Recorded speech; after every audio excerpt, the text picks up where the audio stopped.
Energy ultimatum. How can Canada influence the U.S.? Trade disputes between the U.S. and Canada have reached a new level of tension.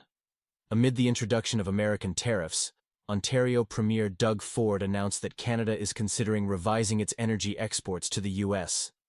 If this scenario becomes a reality, the consequences could be significant for several American states, including Michigan, New York, and Wisconsin.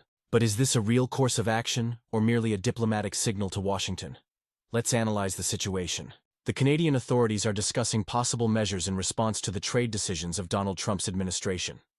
Ontario Premier Doug Ford, representing the conservative political forces, made it clear that Canada does not intend to stand aside.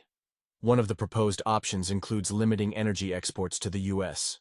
But how likely is this initiative to be implemented? Could it shift the balance of power in trade negotiations? We are ready to consider all available measures, including a review of electricity exports. This could affect Michigan, New York State, and Wisconsin, Ford stated, emphasizing that Canada will protect its economic interests.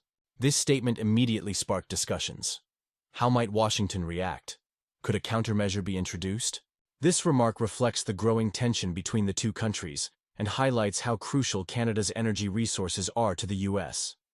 However, the key question remains: is this scenario being seriously considered, or is it simply part of the negotiation process?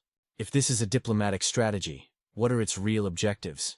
Perhaps even more significant developments are happening behind the scenes. The tariff situation between the U.S. and Canada is one example of how economic decisions can impact international relations.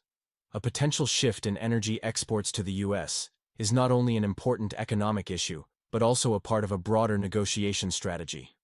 Since the U.S. is Canada's largest trading partner, any changes in this sector require a thorough analysis of potential consequences. But what risks does this pose for Canada itself? Could such a decision lead to unexpected economic challenges? It is still unclear whether these statements will translate into real actions, but it is already evident that relations between the two countries are going through a challenging period. This could be a form of diplomatic pressure aimed at securing more favorable conditions for Canada. How far are both sides willing to go in this trade confrontation? We will soon see the developments unfold. In any case, the energy market situation between the U.S. and Canada remains a focal point, as any major changes in this sector could affect economic stability, not only in these two countries, but across the entire region.